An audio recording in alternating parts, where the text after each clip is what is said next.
I'll be presenting some work that I've been doing with Bronte Heath at the back stall for the Alzheimer's Society, waving there quite timidly, yes. It was a pleasure to work with Bronte, and it was great to be approached by Bronte about this. So what we've done is we looked when it was the peak of the cost of living crisis. We wanted to understand how did it impact on people living with dementia across the 3 nations that the Alzheimer's Society is covering, so England, Wales, Northern Ireland, because Scotland operates differently. Before I'm going to go into the findings of this survey, I'm just going to take a step back, because we are all interested in our group in inequalities, and this is, I think, why the society approached us as well, to look at, well, what are the potential barriers for people on top of the cost of living crisis now to access social care and social support services? So when we talk about inequalities in dementia, there are a host of number of different ones. So you can, for example, have lack of information. Your healthcare professional, so your GP might not give you the right information at the right time. You don't know where to go when you want to access those services. It might be based on your gender. You might not approach services and get the right care. It might be based on your age, if you have young onset dementia, or you have Lewy body dementia, or another type of rarer dementia subtype. You are more likely to struggle to access the right social care and support services, and there's a lot of inequality and inequity surrounding that. That's a lot, so we wanted to try and limit this a little bit. So we particularly, obviously, we're looking at the financial background of people, given the cost of living crisis, but we also collected some data on gender and on minority ethnic background. So we're focusing on this a little bit in this analysis. And just to kind of give a backdrop of how much care for dementia costs in this country per year, social care costs comes to about 15.7 billion, so that's 45% of the entire costs of dementia care. But let's not neglect things that the many unpaid carers are doing in this room, and it's fantastic to see all of you here today. You provide an equivalent of 13.9 billion pounds per year to provide unpaid care for people living with dementia. That's an enormous amount of money and time and effort that is often underappreciated. That's about 40% of the entire costs. So really, social care and support and unpaid care are something we really need to look at as academics, but also with all the different stakeholders in this room. So what do we mean when we talk about social care and social support? I'm sure many of you are aware of this due to lived but also professional experiences, but just to kind of highlight it again and the kind of data that we collected with that Alzheimer's Society survey. So when we talk about these types of services, we mean home care, support group, daycare, respite care, all sorts of things that are accessed within the formal care sector, okay? So not something that you as a person might provide to your relative with dementia. So this was the backdrop of the survey, putting on top of that the cost of living crisis. But something quite big happened before the cost of living crisis, which affected all of our lives, and that was a really nasty virus called COVID-19. And we've done a lot of research within this group, but also nationally and internationally with collaborators, looking at the impact of the pandemic and the face-to-face restrictions on how and how often people with dementia and their family carers were accessing social care and support services. And as you can see here, that was conducted, it was a 3-time point survey within the first 6 to 9 months of the pandemic, so really at the height of it. But it does show the first bar, I hope you can see this a little bit in the back, was before the pandemic, and then it just drops. And you see this broken down by different types of support services as well. I suppose, yes, it is based down to the face-to-face restrictions, etc. But it just shows that people with dementia and their families were already struggling accessing the care since early 2020. So throw on top of that a cost of living crisis, how does that impact things? And when we think about how social care and support services are financed and accessed for people within these 3 UK nations, people should ideally go through a social care needs assessment or carers needs assessment to get also some financial support if they know about it, if they get directed to it. And then it's based on the income one has. but oftentimes many people have to fund services themselves. They might get a little bit of support from services funding, but it often doesn't capture all the needs that people have, so they need to top up accessing those services, paying for themselves and self-funding. So what we did with the Alzheimer's Society, together with Yonder Data Solutions, about a year ago now, we collected data on people living with dementia, which was either self-reported or proxy-reported. So by families with someone with dementia or by someone who knows someone with dementia but isn't directly caring for that person. Okay, so we wanted to understand, again, how the cost of living crisis impacted on people with dementia more broadly.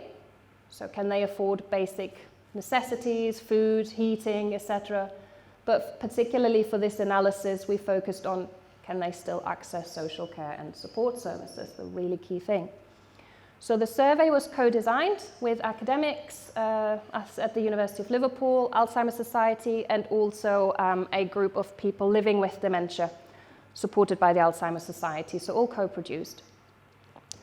31 items, and I'm going to show you a little bit of the demographics of the people that participated. Again, be mindful, some of it is self-reported, and it's quite a small number. A lot of it is proxy report. And I think we, as academics, can already see, oh, well, there might be a limitation here, you know. Proxy others might not have as much an insight as someone who's living with the condition. However, we got just over 1,000 people, spread quite representatively across the different regions of England and also Wales and Northern Ireland. So that was really good to work with that survey organisation. And also, as you might expect, the most common dementia subtype was Alzheimer's disease dementia, but we also collected data on the different subtypes. Again, that's an inequality. We wanted to understand it. There was quite a bit of missing data, and some of you who are working in surveys will probably think, oh yeah, there's always a lot of missing data, so how do we deal with that? So sometimes we only have 800 people or something completing a question. So we're basing this evidence on the completed number of questions.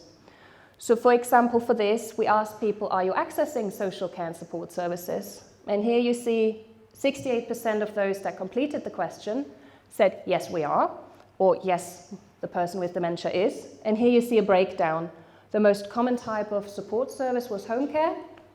Support groups, 25%, 27% were accessing daycare, and also respite care and other services. So it's good to have that breakdown of different services. And 46% of those asked, or those asked about their relative with dementia, reported changes in costs of social care and support services as a result of the cost of living crisis. So the prices were going up.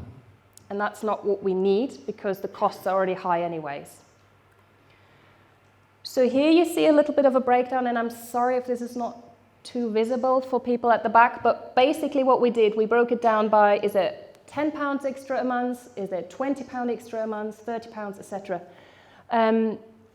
Well, it was quite a bit. So you see most people were saying it's about between £11 and £30 extra. That was the most common type of response. And here highlighted as well in red, we showed how people were funding their services. So the majority of people who were accessing those services, prior to cost of living crisis as well, funded it themselves. So nearly 3/4 of participants or proxy responses funded this themselves. It's a lot. We also broke this down by gender because we thought, well, is there a difference? And I'll share it with you on the next slide. We didn't find any differences in gender in terms of who's funding it themselves, who gets money for it.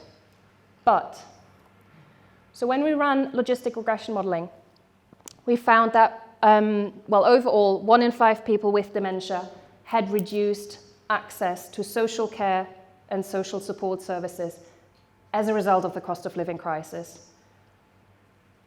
Going back to COVID-19 and knowing most people have had really bad experiences accessing any type of support, now that, on top of that, that will leave some really long-term impacts for people with dementia and their families to deal with, but also for care professionals to provide that care. And then we found something which you couldn't really explain. Some of it we could, some of it we didn't. So when we ran the regression analysis, we found that significantly greater difficulties were experienced paying for care for men with dementia and for people with dementia from a minority ethnic background. Now let's tackle the easier explainable factor there. We do know that unfortunately many people from minority ethnic backgrounds, so non-white backgrounds, in this country but also in other countries do struggle significantly more in accessing care, accessing a diagnosis due to lack of knowledge and a whole lot of other factors that are intertwined. So we can kind of expected that to perhaps happen and be found. But we can't really explain why gender seems to be a factor here, which is why on the slide before I was highlighting we split. Is it maybe men funded more themselves than women? Maybe, I don't know, we try to explain it. Who's funding it more themselves? Well, no, there's no significant variation between gender. So I think what this highlights is that there's a case for mixed methods research here, because we ideally want to do some qualitative interviews with people and understand better why is this happening, because there's only so much that quantitative data and survey data can tell us. So we need that personalized experience of people with dementia and their carers. So why is this important and what does this mean? As I was mentioning, cost of living crisis, COVID-19 before that, if people do not access social care and support services, their mental health might struggle even more. Their dementia might deteriorate even faster. As a result, they might be more likely to enter a care home faster or have otherwise unmet needs, so they need to go into a hospital and have a whole host of issues. So we do need to support people better to access social care and support. Again, it's the old story, we need more funding from government to facilitate that, again, to fund into social care and the system. But I think there's also an issue here about the social care workforce. We do focus a lot on the people living with the condition and their families, but how can the workforce maybe be supported better, or how has the cost of living crisis impacted on the social care workforce? So maybe trying to take a broader lens as the next step. And if you want to find out more, it's published. Bronte and I have published this, and yeah, that's it. Mark, I'm ready for questions if anyone has any.